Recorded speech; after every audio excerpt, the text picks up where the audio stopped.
L'actualité décortiquée, commentée. Savoir et comprendre. Cube.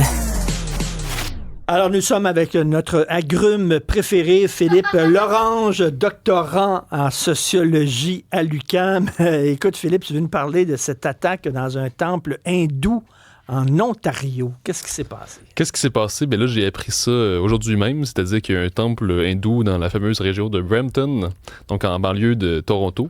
Et ce coin-là, Brampton, est connu pour... il y a toute une immigration très forte provenant d'Inde qui est arrivée à Brampton. Aujourd'hui, c'est un peu rendu une caricature parce qu'on dit que c'est quasiment une ville indienne. Là. Quand on regarde les statistiques, par exemple, c'est sur le site de Radio-Canada que je disais ça, que là, on nous dit, on nous fait on nous vante la diversité de Brampton, mais dans le fond, c'est rendu une nouvelle Inde, en fait. Et selon le recensement de 2021, selon de Statistique Canada, 25% de la population de cette ville en banlieue de nord de Toronto est de confession sikh et 18% est de confession hindoue. Donc là, on a comme quasiment la moitié des gens qui sont hindous, sikhs. Et les relations entre ces deux communautés-là sont pas tout le temps au beau fixe. Non, c'est ça. Parce que là, ça, c'est la grande naïveté des multiculturalistes. Oui. C'est de dire, on va faire venir plein de jeunes partout, là. Tous ces gens-là, ils vont chanter ensemble, les mains dans la main. Kumbaya. C'est ça. Mais le temple en question à Brampton, c'est le temple hindou Sabha, si je prononce bien.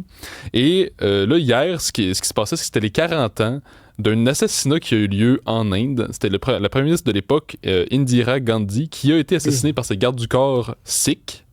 Et parce qu'elle était assassinée, il y a eu des répressions contre les Sikhs d'Inde. De telle sorte qu'il y aurait eu environ 3000 à 8000 morts de Sikhs il y a 40 ans de ça, le 3 novembre 1984. Et donc, c'est comme si là, ce qui s'est passé hier devant le temple, là, il y a eu comme des Sikhs qui sont pour la sécession d'une région du Pendjab. Donc, le Pendjab, c'est au nord de l'Inde. L'Inde, c'est quand même très multiculturel. Il y a des gens d'un peu partout, il y a plein de langues. Et donc, le Pendjab, c'est une région en particulier. Et il y a des partisans qui veulent un Khalistan indépendant. Donc, le Khalistan, qui est une région du Pendjab. Et là, ce qu'on a vu hier, ceux qui ont attaqué, c'est des partisans du Khalistan indépendant qui ont attaqué des hindous. Donc il faut-tu rappeler à ces gens-là qu'on est au Canada? Oui. On est au Canada. Justin Trudeau, là, il pense que les gens de l'extérieur, comme par magie, lorsqu'ils arrivent au Canada, ils oublient leur vieille haine ancestrale. C'est terminé. Les Palestiniens, les Juifs vont se frencher dans la rue, les Sikhs et les Hindous... Mais c'est la grande naïveté. Puis d'ailleurs, comme tu le notes, justement, je me disais ça en lisant ça, je me disais c'est une absurdité qu'à l'autre bout du monde, du Khalistan...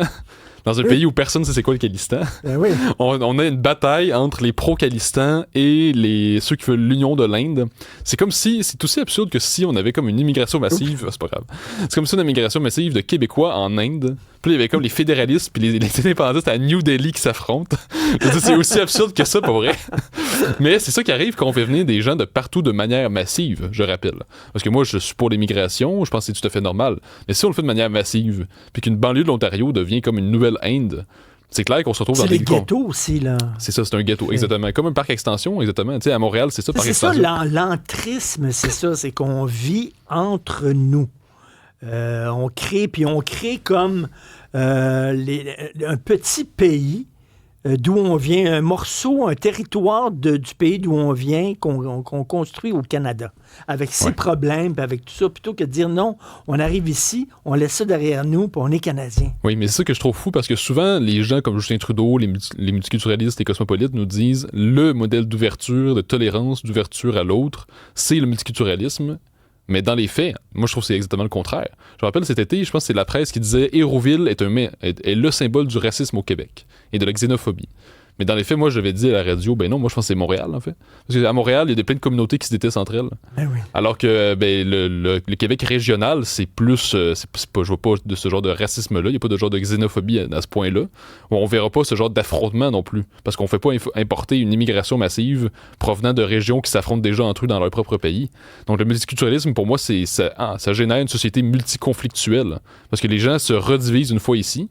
Si, en plus, une société comme le Canada dit on n'a pas d'identité forte, on n'a pas de culture forte, donc il n'y a pas une culture de convergence vers laquelle il faut s'intégrer, ben là, les gens se disent « OK, je ne vais pas m'intégrer à quoi que ce soit, donc je reste la personne de mon pays, je garde strictement mes racines de mon pays, je n'ai pas à m'intégrer de quelque façon que ce soit, à part apprendre l'anglais. » Donc, c'est sûr qu'il y a des conflits aussi qui oui. viennent d'aussi loin. C'est ça qui est complètement absurde. Le Khalistan indépendant. On pourrait-tu au moins se battre pour le Québec indépendant? Je sais pas. Je sais pas, là. Et tu veux nous parler aussi les républicains versus les démocrates qui se méprisent l'un l'autre. Oui, mais là, comme on sait, c'est l'élection américaine demain. On va pas nécessairement voir les résultats finaux demain. Comme on sait, ça peut prendre un certain temps tout compter. Là. Ça lève pas haut, hein? Non, c'est ça parce que Vraiment. moi, je trouve que d'un bord comme de l'autre, il y a beaucoup de mépris. Comme tu viens justement de le noter, parce que souvent, Trump, depuis qu'il est là en politique, il dit « les élites nous méprisent et moi, je suis l'homme du peuple ». Mais moi, je pense que Trump aime vraiment le vrai monde, pour vrai. Mais chez les républicains, il y a beaucoup de démagogues qui sont très carriéristes. Et on l'a vu dans les derniers mois, J.D. Vance, qui est son colistier, avait parlé des femmes seules, frustrées, qui vivent avec des chats, qui ont une vie misérable et qui rendent le pays misérable. Non, mais, ça, c'était un extrême mépris à l'égard des femmes. Donc ça joue vraiment contre le Parti républicain et puis évidemment contre Donald Trump.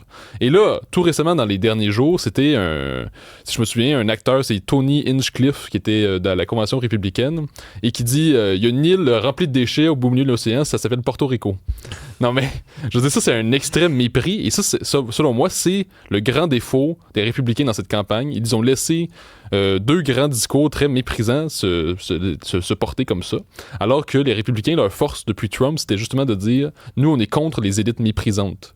Mais là, si vous avez des gens comme J.D. Vance, comme l'acteur en question... Au mépris, par le mépris. C'est ça. Et de l'autre côté, tu as Joe Biden qui a traité de vidange, d'ordure, finalement, les gens qui votaient Trump. Là. Ouais. Kamala Harris, elle va pas être contente, pantoute. Ben, je la comprends. Elle va dire « Joe, ferme ta gueule ». Parce que c'est ce genre de petits propos-là qui gâchent absolument tout. On se rappelle, Hillary Clinton, en 2016, elle avait dit, elle avait dit quelque chose de semblable, le basket of deplorables. Oui, c'est ça, les déplorables qui votent pour Trump. Elle disait la moitié des gens qui votent pour Trump sont des déplorables. Donc, ce genre de propos-là marquent les consciences. Parce que la plupart des gens, tu sais, la participation électorale aux États-Unis, ça varie entre 50% et un peu plus. Donc, il n'y a pas tant de gens qui suivent tant que ça les élections, les nouvelles, et puis la confiance envers les grands médias n'est pas très forte. Donc, ce que retiennent les gens beaucoup, c'est des petites phrases comme ça qui marquent les consciences. Donc, si tu commences à dire, lui, c'est un déchet, non, toi, t'es un déchet, c'est sûr que ça aide pas. Tu sais, François Hollande, en France, il y a eu un livre qui a été écrit sur lui, et dans la vie de tous les jours, quand il parle des pauvres, et pourtant, c'était un premier ministre socialiste de gauche, François Hollande, il les appelait les sans-dents.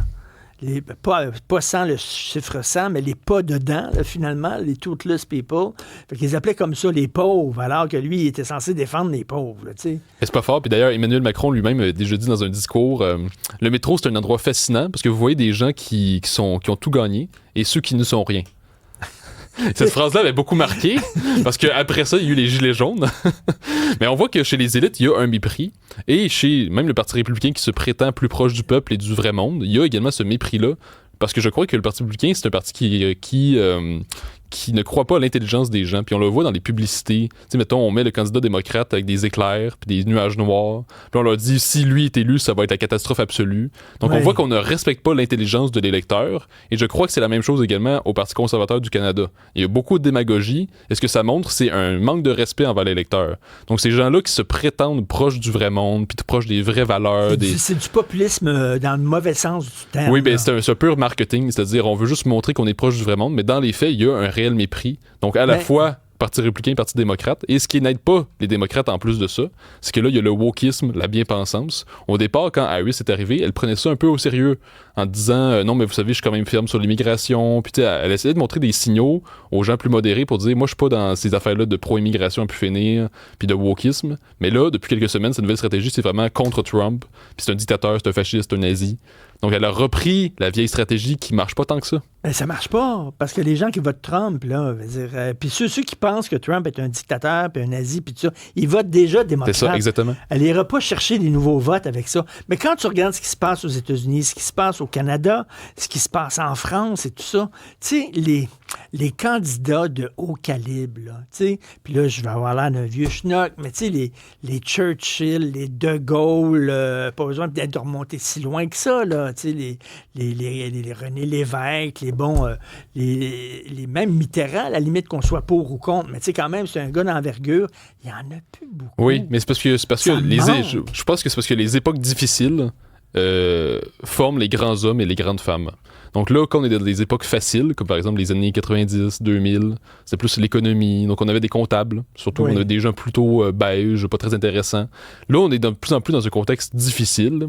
Et pour l'heure, c'est comme si on a des candidats justement qui peuvent être un peu trop extrêmes, très démagogues, voire racistes. Là, dire Porto Rico, c'est une île de déchets, c'est quand même... Oui.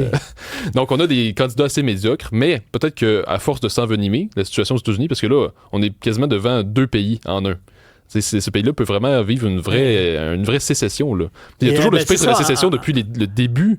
Depuis les débuts des États-Unis, il y avait toujours le spectre de la sécession. En terminant, je vais en parler tantôt avec Luc La Liberté, mais selon toi, mettons, si Trump perd demain, est-ce qu'il va avoir des actes violents? Mais ça se peut très bien, absolument. Ah oui, c'est très clair. Il y a des gens absolument fous là-dedans. Puis d'ailleurs, Luc La Liberté en parlait aujourd'hui, je lisais ça.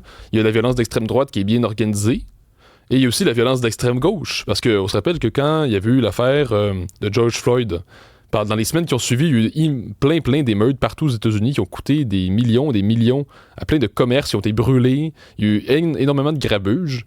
Et dans les deux camps, on ne considère pas l'autre candidat comme étant légitime. Donc les républicains, s'ils perdent, vont probablement dire qu'il y a une fraude. Et donc, stop the count, on va recompter à notre manière, on va tout contester, puis on va faire de la violence. Si c'est Trump qui gagne, on va dire c'est un dictateur, c'est un nazi, donc tout est possible. Tous les moyens sont bons. C'est un nazi. C'est un portrait assez pessimiste. Là. Donc, Philippe Lorange qui est assez citronné aujourd'hui. Merci beaucoup, Philippe. Salut. Bonne journée.